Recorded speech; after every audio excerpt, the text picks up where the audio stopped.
ধুলোমাখা এক ইটভাটায় কাজ করে ছোট্ট এক ছেলে, গরিব, ক্লান্ত, কিন্তু তার চোখে আছে বড় স্বপ্ন। সকালে ইট তুলে কাজ শুরু করে সে। একদিন মাথায় 4টে ইট নিয়ে হাঁটার সময় হঠাৎ সব ইট মাটিতে পড়ে ভেঙে যায়। ভয়ে তার বুক কেঁপে ওঠে, আর সে দৌড়ে চলে যায় অনেক দূরে, একটা নির্জন বাস স্ট্যান্ডে। সন্ধ্যা নামে, একটা স্কুল বাস এসে থামে। ভেতরে বাচ্চারা বই খুলে পড়ছে, হাসছে, শিখছে। সে চুপচাপ দাঁড়িয়ে শুধু তাকিয়ে থাকে। রাত হলে বাসস্ট্যান্ডের পাশেই ঘুমিয়ে পড়ে সে। পরদিন সকালে আবার উঠে দাঁড়ায়। কষ্ট থাকলেও সে হার মানে না। কাজ করতে করতে তার চোখ মুখ দিয়ে ঘাম ঝরে।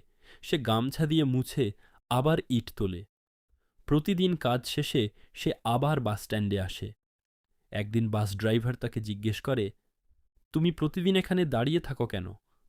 ছেলেটা মাথা নিচু করে ধীরে বলে, আমি একদিন ওই বাসে উঠতে চাই, আমি পড়তে চাই। সূর্য ডুবে যায়, কিন্তু তার স্বপ্ন ডোবে না। কারণ আজ সে শ্রমিক, কিন্তু একদিন সে শিক্ষার্থী হবে।